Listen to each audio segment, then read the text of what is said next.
The contrast between the reactions that Jesus and the crowd had to the comic figure of Zacchaeus points out the difference between the way God sees things and the way we as human beings see things.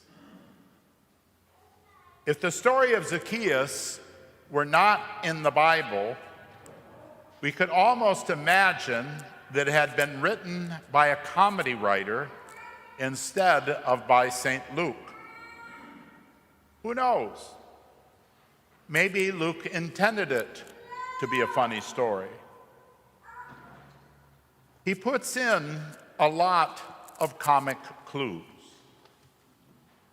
Luke tells us that Zacchaeus was a wealthy man, and in his day, the only sure sign of being wealthy was being overweight.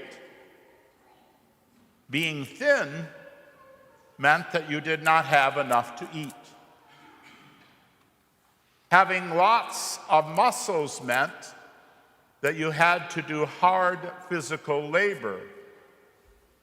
Being fat meant that you had other people do things for you. Luke says that Zacchaeus was short in stature. He must have had to hike up his expensive clothes and run ahead of it on his short little legs to see Jesus.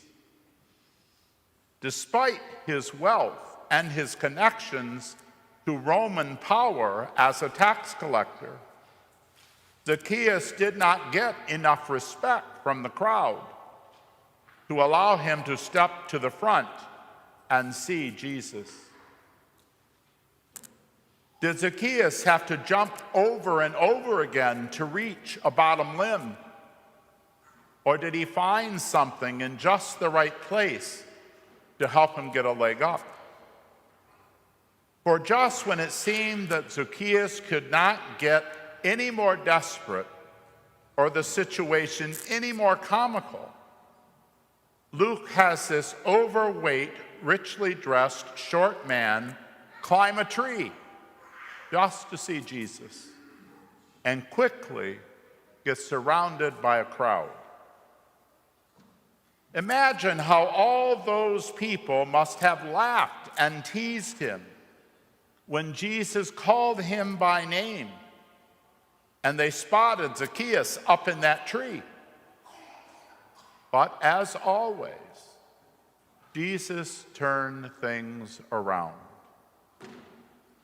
Zacchaeus may have looked comical, as well as being a figure of derision and contempt to the crowd.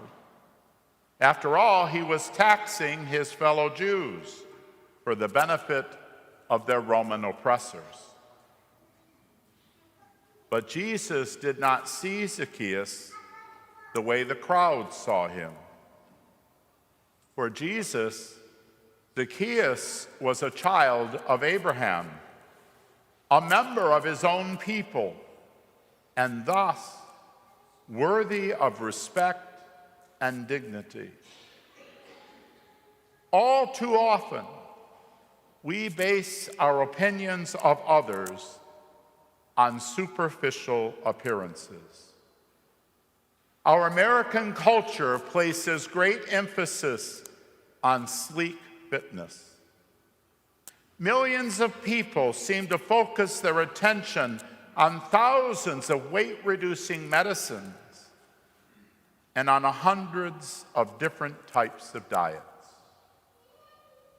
We often judge others by their size and worry about what others think about the size of our waistline. There is no question that we should all be concerned with trying to maintain a healthy lifestyle. But none of us should base our opinions of ourselves or of others only on our weight. Are we ready to let go of any of the stereotypes that cloud our judgment of others? All too often, we find it easier to condemn others for their actions rather than to seek to understand their motives. Zacchaeus collected taxes for the hated Romans. But from what he said to Jesus, it seems he was not motivated merely by a desire to get rich quickly.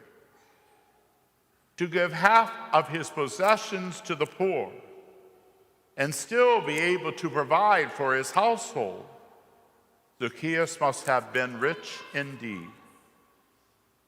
But Zacchaeus promised Jesus to give half of his possessions to the poor. My friends, are we ready to let others make amends for the things they have done to us?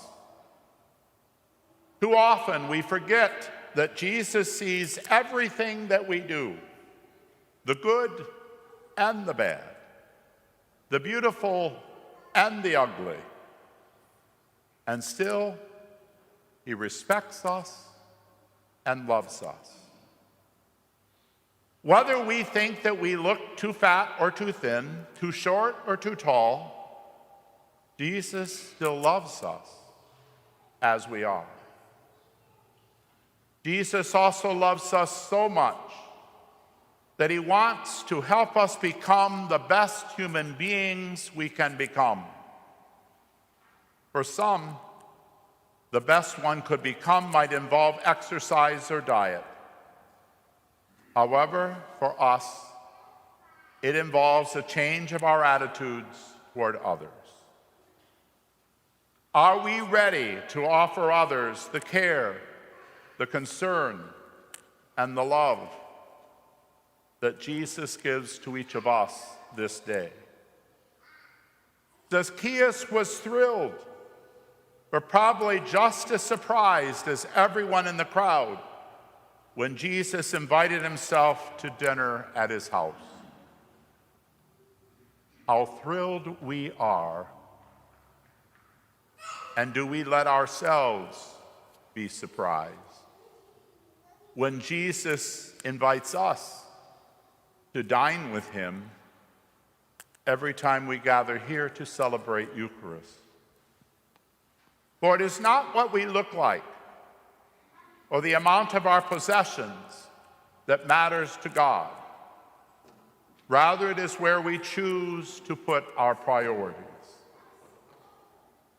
In our own humble efforts at kindness and understanding, in our seemingly simple acts of generosity and forgiveness, we can bring to our homes and to this holy house of God the salvation that Jesus brings to the house of the faithful Zacchaeus in today's gospel.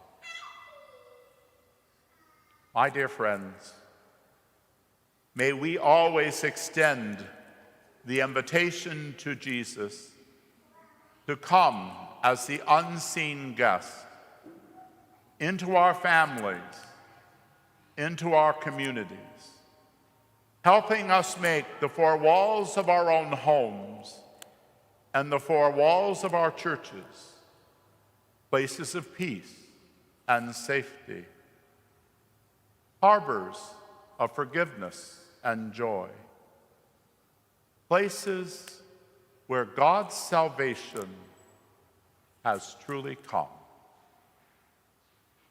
Amen.